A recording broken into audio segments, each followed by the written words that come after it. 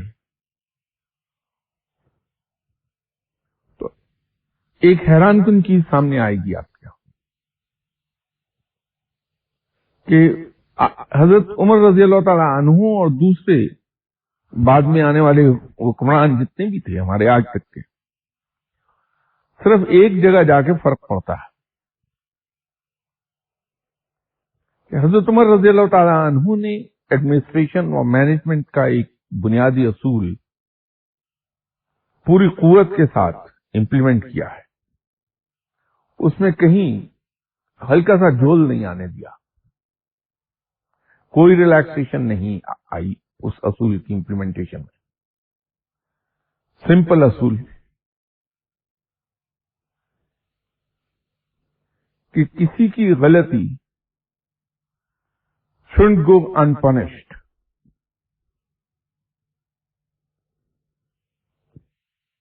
کسی کی کوتاہی، غلطی اور گناہ انپنشڈ نہیں رہے گا، اسے سزا دی ہے، اور بغیر یہ دیکھے کہ وہ بیٹا ہے یا کوئی رشتہ دار یا کوئی صحابی یا کوئی پرانا ساتھی۔ اس اصول میں یکساں ہاتھ رکھا ہے۔ اور دوسری طرف یہ ہے کہ اچھے کام کا ریوارڈ ضرور دیا ہے، خواہ وہ اچھا کام کسی دشمنی نے کیا ہے اس کو ریوارڈ ضرور دیا ہے۔ ایک سمپل مینجمنٹ کا پرنسپل ہے جو ہم سب پڑھتے ہیں، ایڈمنسٹریشن اور مینجمنٹ پڑھتے وقت اس کو ہم اس پرنسپل کو سبھی پڑھتے ہیں لیکن ایکسرسائز نہیں کرتے ہیں۔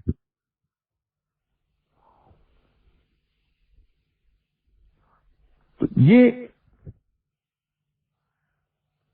چھوٹی چھوٹی چیزیں ہیں، اگر ہم واہ واہ کرنے کی بجائے اس کو یہ دیکھ لیں کہ ایسا کیوں ہے، اور پھر اس پر نظر رکھیں کہ یہ مقصد اچیو ہو رہا ہے یا نہیں ہو رہا، جب ہم اس پہ عمل کر رہے ہیں تو پازیٹو ریزلٹ ضرور آ جائیں گے اس کے۔ جیسے میں نے نماز کا کہا کہ نماز ہم پابندی سے پڑھیں اور ان تمام پروٹوکولز کے مطابق پڑھیں جیسے اللہ تعالیٰ کا حکم ہے،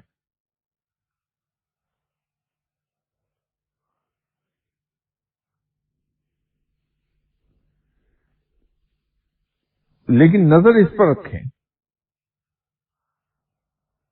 کہ یہ برائی سے روکتی ہے یا نہیں روکتی، ہمیں نیکی کی طرف لے جاتی ہے یا نہیں لے جاتی۔ تو اگر ہم نہ جا رہے ہوں تو نماز کا قصور نہیں ہے، قصور ہمارے ادا کرنے کا ہے کہ ہم اس کو ادا نہیں کر پا رہے۔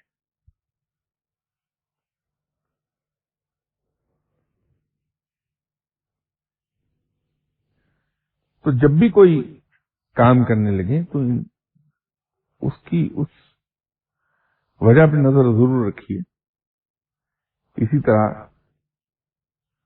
یہ مت سمجھ لیجئے کہ فرض عبادات کرنے کے بعد ہم نے اللہ تعالیٰ کی اطاعت کر لی پوری طرح، ایسا نہیں۔ اسلام کے اندر ہم اسلام کو بائی پارٹ نہیں لے سکتے۔ اب آج کل ایک نیا سلسلہ زیر بحث ہے گزشتہ 20 سال سے، بلکہ 25 سال سے، تو وہ ہے بینکنگ سسٹم ان اسلام۔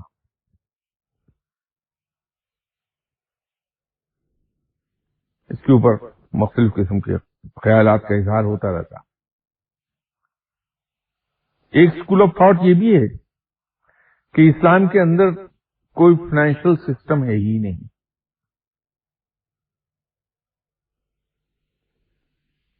پرابلم یہ نہیں ہے، پرابلم صرف ایک جگہ آتی ہے، وہ یہ ہے کہ ہم پک اینڈ چوز کے عادی ہو گئے ہیں. مذہب کے اندر بھی وہ چیزیں ہم اپنا لینا چاہتے ہیں، سلیکٹو ہیں. وہاں جو ہمیں سوٹ کرتی ہیں ان کو تو فوراً اپنا لیتے ہیں، باقی کو ایک طرف کر دیتے ہیں، یا ہم اس کی حکمت کو ہی نہیں سمجھ پاتے. اسلام کے بارے میں ہمارا رویہ بالکل وہ ہے جیسے کچھ اندھوں کے ہاتھ ہی لگ گیا تھا، تو ہر اندھے نے اس کو اس طرح کا ڈسکرائب کیا تھا جس طرح کے اس کا حصہ اس کے ہاتھوں میں آیا تھا. کسی کے ہاتھ میں اگر ٹانگ آئی تو اس نے کہا کہ صاحب ہاتھی جو ہے گول اور اونچا ہوتا. کسی کے ہاتھ میں اگر سونڈ آ گئی تو اس نے سونڈ کو ہی ڈسکرائب کر دیا، یہی آتا. تو اسلام کے بارے میں بھی ہمارا ایٹیٹیوڈ ایگزیکٹلی وہی ہے. ہم اتنے ہی حصے کو اسلام سمجھ بیٹھے ہیں جتنے کو ہم سمجھتے ہیں. لیکن اسلام کو جب تک کہ آپ ان ٹوٹو نہیں سمجھیں گے، اس کو میں آسان لفظوں میں یوں ڈسکرائب کیا کرتا ہوں کہ اسلام کو برقعے کی طرح اپنے اوپر اوڑھ لینا پڑتا ہے، پھر یہ سمجھ میں آتا ہے کہ اسلام ہے کیا، کیونکہ اس کے تمام سسٹم ویل انٹیگریٹڈ ہیں اور انٹر ڈیپینڈنٹ ہیں. اسلام کے اندر اسی لیے پینل کوڈ سب سے آخر میں آیا تھا، اور لطیفہ یہ ہے کہ اسلام کا پینل کوڈ دنیا کا مختصر ترین پینل کوڈ ہے. اس سے مختصر سزائیں کسی پینل کوڈ میں ہے ہی نہیں. آپ گن لیجیے انگلیوں پر کتنی سزائیں ہیں. اس کی بنیاد انسان کے قلب کے بدلنے پر رکھی گئی ہے. اصل میں اسلام پہلے قلب کو تبدیل کرتا ہے، انسان کی تھنکنگ کو تبدیل کر دیتا ہے. تو گناہ کے خلاف جو پولیس مین بیٹھتا ہے وہ اس کے اپنے اندر بیٹھ جاتا ہے. غلط کاموں کے خلاف پولیس مین اس کے اندر بیٹھتا. جبکہ ہم اسلام کو امپلیمنٹ کرنا چاہتے ہیں پینل کوڈ پہلے اور باقی چیزیں بعد میں. اب دنیا کا کوئی قانون مجھے ماں باپ کے ساتھ اچھا سلوک کرنے پر مجبور نہیں کر سکتا. کیا حکومت مجھے مجبور کر لے گی؟ جھوٹ بولنے سے منع کرتا ہے اسلام، تو کیا آپ ایک آرڈیننس بنائیں گے کہ میں گھر میں بچوں کے ساتھ جھوٹ نہ بولوں؟ اندر بیٹھا ہوں، بچے سے کہتا ہوں جا کے بیٹا کہہ دو کہ جو ملاقات آئے کہ میں ہوں نہیں. اسلام روکتا ہے. وہ جو اندر قلب آپ کا تبدیل ہو جائے گا وہ ماں باپ سے اچھا سلوک کرا دے گا، پڑوسی سے اچھا سلوک کرا دے گا، کیونکہ رب کا حکم ہے. جھوٹ بولنے سے منع کر دے گا. تو وہ قلب تبدیل ہوگا اسی وقت جب اسلام سمجھ میں آ جائے، اور سمجھ میں آنے کے بعد ہمارا دل بدل جائے، تھنکنگ ہی تبدیل ہو جائے ساری کی ساری. تو پھر وہ جو مختصر ترین پینل کوڈ ہے وہ کافی. پھر اندر کا پولیس مین ہمیں ہر وقت سزا دیتا رہتا ہے، روکتا رہتا ہے.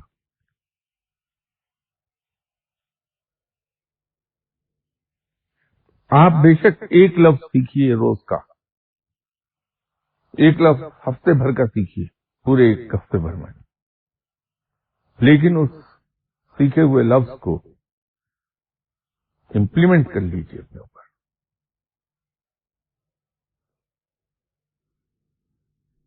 فلاح پا جائیں گے. اور اگر یہ نہیں ہوگا تو پھر وہی ہوگا جو ہو رہا ہے. گلی گلی محلے محلے درس و تدریس کے ادارے کھلے ہیں، جگہ جگہ تفسیر کا، حدیث کا سبق ہو رہا ہے. لیکن صورتحال کیا ہے کہ معاشرے میں برائی اور سب بڑھتی چلی جا رہی ہے۔ وجہ یہ ہے کہ ہم وہ سیکھتے ضرور رہے علم، لیکن بطور پیشن کہ بھری محفل میں بیٹھ جائیں تو اس پر ہم اپنے خیالات کا اظہار کریں تو لوگ امپریس ہوں، اس پر عمل کرنے کے لیے نہیں۔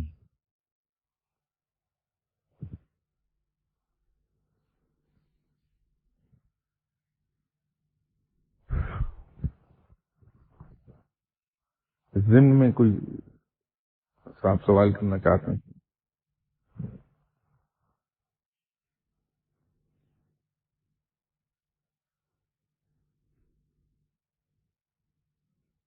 شاہ صاحب، جو موجودہ دور ہے اس کے بارے میں میرے خیال 800 سال پہلے کسی نے کہا تھا کہ اینچے شورست کے در دور کمر میں بینم ہما آفاق پورا فتنہ و شر میں بینم۔ تو ان حالات میں جیسے موجودہ حالات چلے آ رہے ہیں، تو ان حالات میں آدمی کس طریقے سے اپنے مذہب پر قائم رہ سکتا ہے اور کیسے نیکی کی طرف جا سکتا ہے یا لوگوں کو ہدایت کر سکتا ہے؟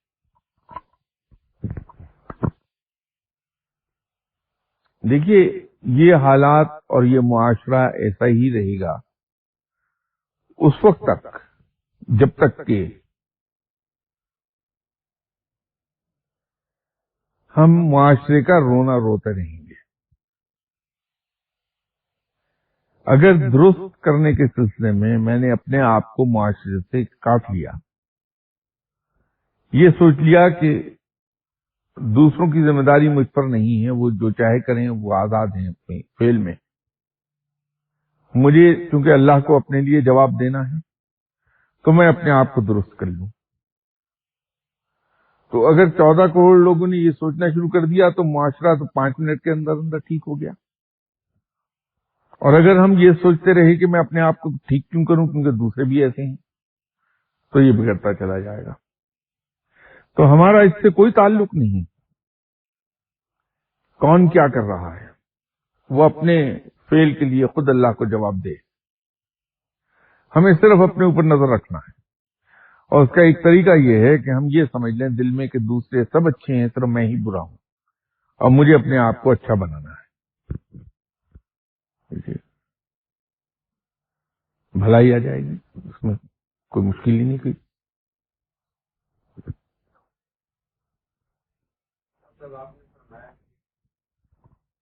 انسان جو ہے وہ نیک کام کرے، نیکی کرے، مگر دوسروں کو وہ برا نظر ہے، لوگ خیال کریں کہ وہ اچھا نہیں ہے، اور جو نیکی کرے گا اس کو تو لوگ اچھا ہی سمجھیں گے کیونکہ اس نے تو کرنی بلائی ہے۔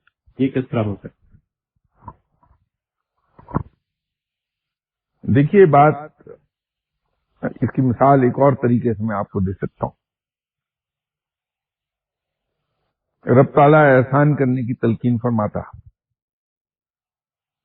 اور اس کے ساتھ ساتھ وہ یہ کہتا ہے کہ اگر تم کسی کے ساتھ نیک سلوک کرتے ہو تو اسے چھپاؤ،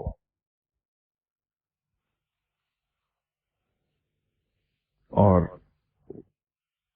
اس کے ایک سزا یہ سناتا ہے کہ اگر کوئی شخص کسی کے ساتھ اچھا سلوک کر کے جتا دے تو میں اس کی نیکی اس کے منہ پہ دے مارتا ہوں۔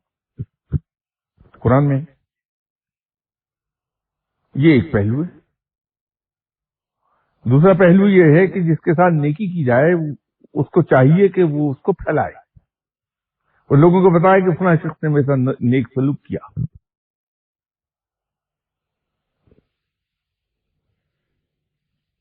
تو جب ہم خود نیکی کرتے ہیں اور اس کو چھپاتے ہیں اپنے اندر، اور اپنے آپ کو پورٹریٹ کرتے ہیں کہ میں برا آدمی ہوں، تو رب اس نیکی کی خوشبو چاروں طرف پھیلاتا، تو وہ کئی گنا ہو کے زیادہ پھیل جاتی ہے کہ آپ کے اندر ایک تکبر پیدا نہ ہوا کہ میں نیک انسان ہوں۔ کیونکہ نیکی کے بارے میں ایک عجیب سی بات یہ ہے کہ نیکی اور تکبر میں ایک بال برابر فرق ہے، ہیئر لائن ڈفرنس ہے صرف۔ جب تک انسان کو یہ احساس نہیں کہ میں نیکی کر رہا ہوں وہ نیکی ہے، جہاں دل میں یہ احساس آیا کہ میں نیکی کر رہا ہوں اور نیکی نہ رہی، تکبر ہو گیا، سب غرق ہو گیا۔ تو جب تک انسان اپنے آپ کو جوتے مارتا رہتا ہے کہ میں برا آدمی ہوں، میں نے کیا کرنا،